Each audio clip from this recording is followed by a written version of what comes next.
This is a fun episode. We are talking about feeling your baby move.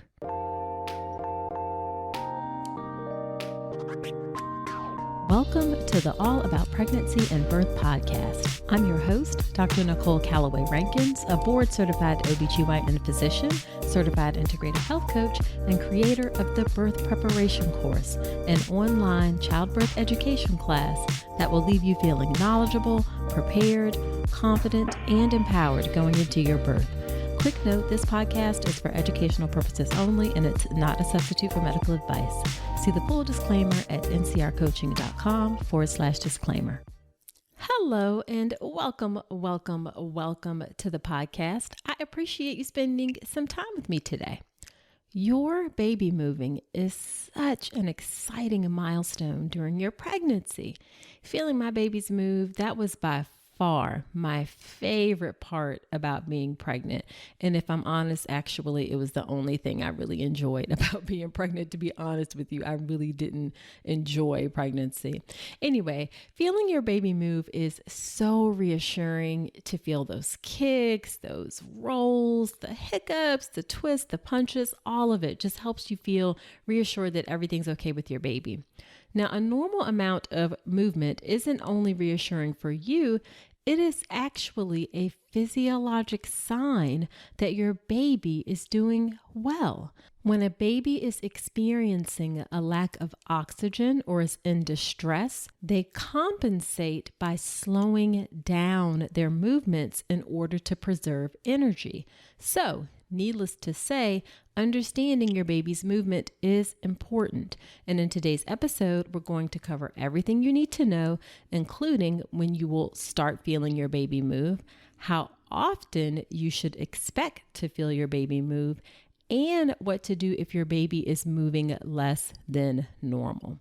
Now, before we get into the episode, let me do a quick listener shout out.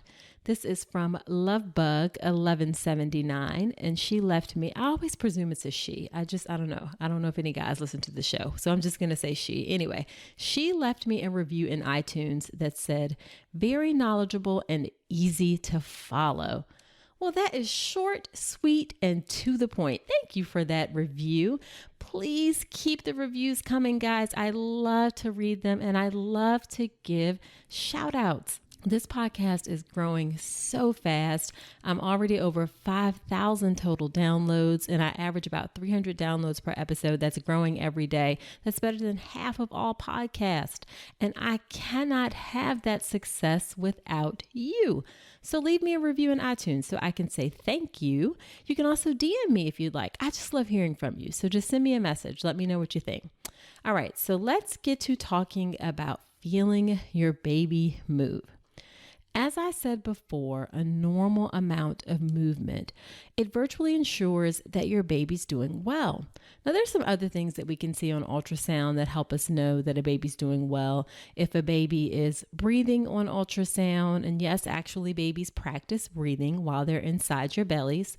If we look at the amount of fluid around your baby on ultrasound, that is also reassuring. And the tone, meaning some movements that we see. So moving the arms, moving the legs, those things help us to know that a baby's doing well. But your baby moving is something that you can monitor, and you can do it, pretty much all the time. So how exactly is it that your baby's movement helps us to know that your baby is doing okay? Well, as I said, when your baby's in distress because of a decrease in oxygen, usually that's because there's some issue with the placenta. What babies do is when they experience a decrease in the amount of oxygen, they slow down their movements in order to compensate and save energy for the most vital functions in their bodies. It's the same thing that we do on the outside as grown adults. When we suffer from a lack of oxygen, we preserve oxygen for the most vital parts of our bodies, and babies do the same thing. Now, if the oxygen deprivation that a baby experiences is very severe and prolonged and lasts a long time, and it's hard to say exactly what a long time is, but several hours for sure, then there will eventually be organ damage and, in the worst case, death or stillbirth. So the whole goal behind monitoring your baby's movement is to prevent organ damage and then that awful outcome of stillbirth. Now, please know that both of those things are rare. Stillbirth is a rare thing that happens. It happens in about 1% of pregnancies. So I don't want you to overly stress about it or obsess about it, but I do want you to understand why we believe that monitoring your baby's movement is important. Now, when will you start feeling your baby move? This is a really common question, especially for first-time moms. When are you going to start feeling that exciting movement? Well, we can actually see a baby moving on ultrasound as early as about 7 or 8 weeks of pregnancy. I know that's crazy. The baby is only about the size of a raspberry at that point. And we can see the movement, but you won't perceive your baby moving that early. You actually won't start to feel movement until between about 16 to 20 weeks of pregnancy. At 16 weeks of pregnancy, the baby's about the size of an avocado. At 20 weeks of pregnancy, your baby's about the size of a banana. So that's like a period of rapid growth, and that's when you start feeling that movement. Now, if you've had a baby before, you're more likely to feel that movement closer to 16 weeks. And if it's your first baby, it's going to be closer to 20 weeks. You also may feel movement on the later side if you have an anterior placenta. The placenta is what nourishes your baby. It's your baby's lifeline. It's truly a miraculous organ. And if the placenta is anterior means in the front. So if it's in the front part of your uterus, that kind of acts as something that's in between you feeling your baby's movement, because your baby's there, then the placenta, and then your uterus, on the outside. So if you have an anterior placenta, you may feel movement a little bit later. Let's talk about something most pregnant women aren't getting enough of: omega-3 DHA. The recommendation is over 200 milligrams a day, but less than 5% of pregnant women in the U.S. meet that. That's one of the reasons I love Ritual's Essential Prenatal. It has 350 milligrams of vegan DHA, plus other key nutrients like methylated folate and choline to support baby's neural tube development. As an OBGYN, I appreciate that Ritual goes beyond the basics. The formula is science-backed, third-party tested for heavy metals and microbes, and every ingredient is traceable. And the delayed release design, it's gentle on the stomach, something that really matters, especially if there's trouble with nausea during pregnancy. You deserve to know exactly what you're putting into your body, especially when it comes to prenatal multivitamins. And with Ritual's dedication to traceable science and sourcing, you always will. See for yourself with 25% off your first month at ritual.com/Dr. Nicole. Start Ritual or add Essential Prenatal to your subscription today. That's ritual.com/Dr. Nicole for 25% off your first month. Now, those first movements can be described as sort of a fluttering sensation. And then as your baby gets bigger, it gets to be a more pronounced, and it's like, oh, there is obviously something moving inside of me. I've always wondered when you watch those TV shows about people who didn't know they were pregnant. For me, it was so obvious that there was something moving inside of my body. It would be hard to know that something's not going on. So I've just always been curious about how you couldn't know that you were pregnant. Now, once you get into the second and third trimesters, ultrasound can show a wide range of movements of a baby. We can see babies bending. We can see them looking like they're startled, like they jump. We can see hiccups. We can see breathing, as I mentioned before. They rotate around in there and move around. We'll see arms and legs stretch, a hand go up to the face, hands opening and closing.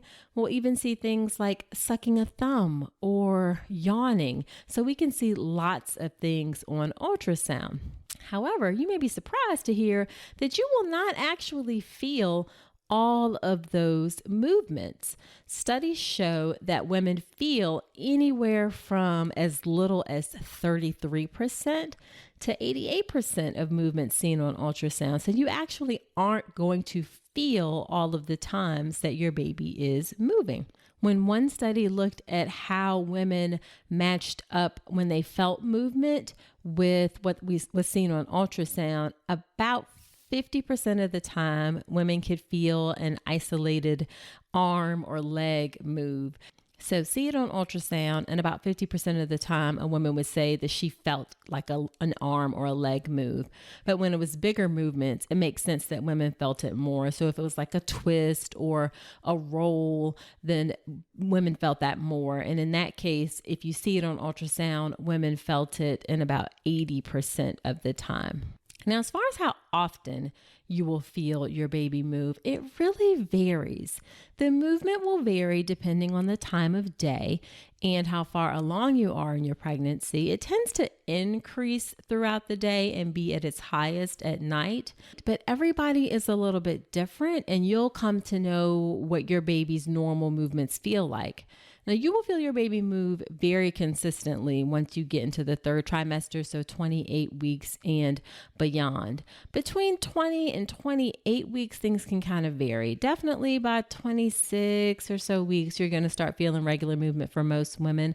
But between 20 and 24 weeks, you may feel periods or days where you feel lots of movement, and then you may feel days where you don't feel much movement at all.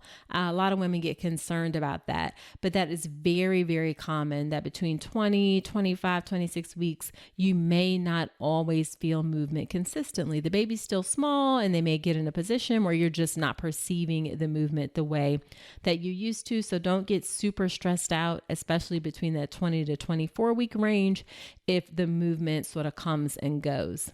Also, as you get further along in your pregnancy, so on the flip side, that was just talking about the earlier part, that 20 to 24 weeks, but towards the end, so 37 weeks, 36, 37 weeks and beyond, your baby just has less room to move. So you'll feel movement, but it won't necessarily feel as strong just because they don't have the space to make those big movements like they used to. There is no universally accepted definition of what is considered a normal amount of movement. We can't say like you should feel at this time of day, this time of night. It really is what you perceive. And similarly, a decreased amount of movement for your baby is based on what you perceive. Now, you will quickly get to know kind of like the patterns of what your baby does in terms of their movement, and you'll learn when things feel a little bit off. It is really different for every woman, and it is also different for every pregnancy. So for my first pregnancy, my daughter moved all the time. Oh my gosh, she was so ridiculously active. It was crazy. She moved so much that my husband Falcon, yes, Falcon, like the word, Falcon, thought that something was wrong with her. She just moved like crazy. She still moves like crazy now that I think about it at 11 years old. But for my second pregnancy, she was a little bit different. She didn't really get like good and moving until later in the morning. And then she was just kind of steady moving throughout the day. She was a little bit more laid back. She wasn't as crazy and over the top with the movements as my first daughter was. Now, normal movement is more formally assessed by doing something called kick counts. This is the way that we kind of keep track of how your baby's moving. Again, kick counts. So we say kick, but really it can be any kind of movement. It doesn't exactly have to be kicks. It's really just movements. The most common way that we measure kick counts are that you should feel at least 10 movements in 2 hours when you are focused on counting the movement. So really concentrating on counting those movements. 10 movements in 2 hours. That's the most common method. You'll see some other ones used, but again, that's the most frequent one. If you want to keep track or you need help keeping track of your baby's movements, and again, this is not something that I want you to obsess about. I want you to be aware of it, but not like stress yourself out about it. There are apps you can download to help you. I haven't previewed any apps or looked at any apps, so I can't give any specific recommendations about how things are good or bad. You'll have to do that research for yourself. But if you search for kick counts wherever you get your apps in the App Store, then you'll find plenty of options for you there. Now, what should you do if you feel like your baby is not moving like normal? Well, at least 40% or so of women will become concerned at some point that their baby isn't moving as much, and one or more times during a pregnancy. But usually that concern is short-lived. And when you stop and you do the kid counts and you focus, you'll realize that your kid counts are okay and you won't need to contact your doctor. So even though it's really common that you'll get concerned about the movement, most of the time it resolves. And only about 15% of women will actually experience enough of a period of decreased movement for their baby that they need to call their doctor.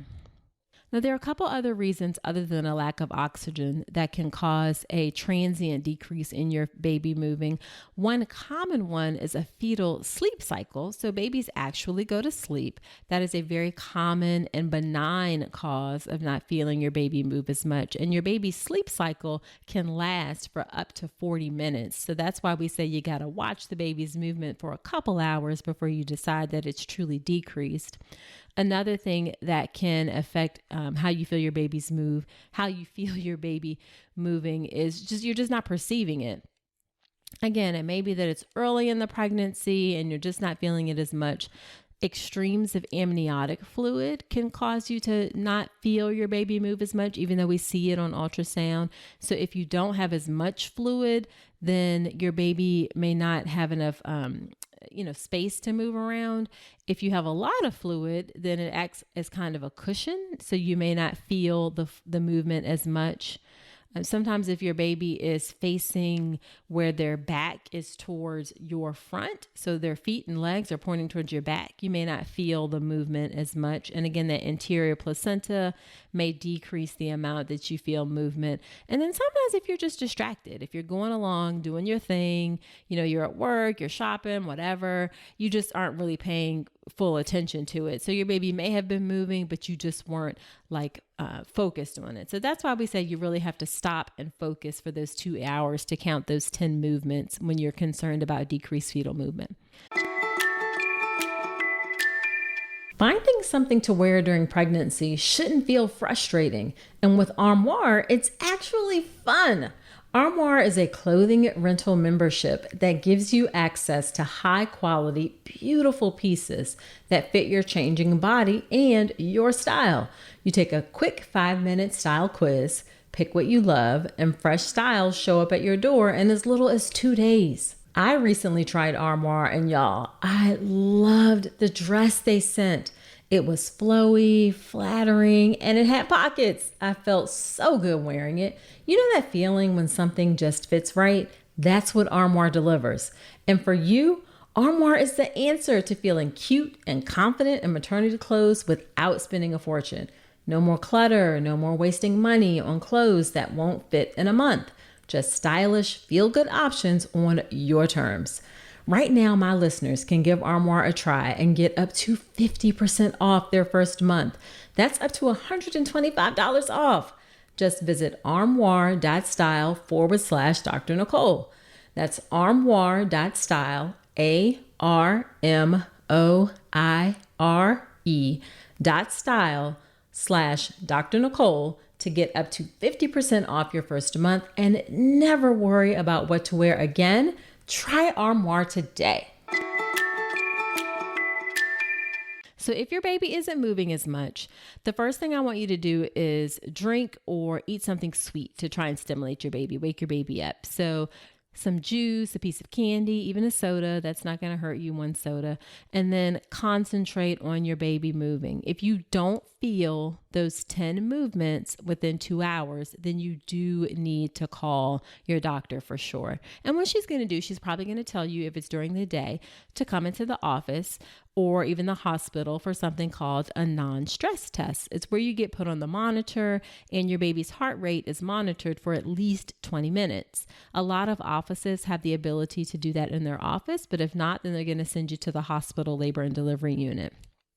We're also going to look over your history and the course of your pregnancy and your health history and everything and see if there are any risk factors for stillbirth. So if you have hypertension, if you have diabetes, those things can increase your risk for stillbirth. So we're going to look over everything really carefully because, again, we're trying to avoid that dreaded outcome of stillbirth. Now, the NST non-stress test alone is going to be reassuring more than 95% of the time. And during that time that you're on the NST, the vast majority of women will start to report, oh, now I'm feeling movement. So do not feel bad if you feel decreased movement. You don't get the 10 counts in 2 hours, and then you go and you get on an NST and you're like, all of a sudden the baby's moving and everything looks good. Do not feel bad. That's really common. That's actually what we want. We want you to start feeling your baby move, and we want things to look good. So 95% of the time, the NST alone is going to be enough to reassure us that everything is okay. Now, if the NST is not reassuring, then we're going to go to the next step, which is ultrasound. We do something called a biophysical profile, where we look at your baby's movement by ultrasound, whether or not your baby is breathing, has tone, so moving some of the limbs and the fluid around the baby. We'll also check potentially for how your baby's growing to make sure that your baby's growing okay. Because if your baby's not growing okay, again, that's an indication that there may be issues with the placenta. So what happens if your baby's movement doesn't improve? So you're not feeling that the movement is getting better. If you're less than 37 weeks, then we're probably going to do closer monitoring, where we're going to test you a couple times a week, more frequent visits. You may even need to be in the hospital, depending on some other factors that we look at on ultrasound. If you're between 37 and 39 weeks, although 37 weeks is considered full term, that 37 to 39 is kind of early full term, and 39 is when we know babies are almost always okay being born, whereas between 37 and 39, they can have some issues if they're born a little bit early. Most don't, but it's possible. So we don't like to induce unless we have to before 39 weeks. But if you're not feeling your baby move, or there's some other things that are concerning, we may recommend delivery, or you may fall into that closer monitoring category until you get to 39 weeks. Now, if you're 39 weeks and things don't look like they're improving, if the heart rate tracing isn't good, or if there's something on the ultrasound that's concerning, then absolutely we're going to recommend induction, because we know that baby is going to be better on the outside than in.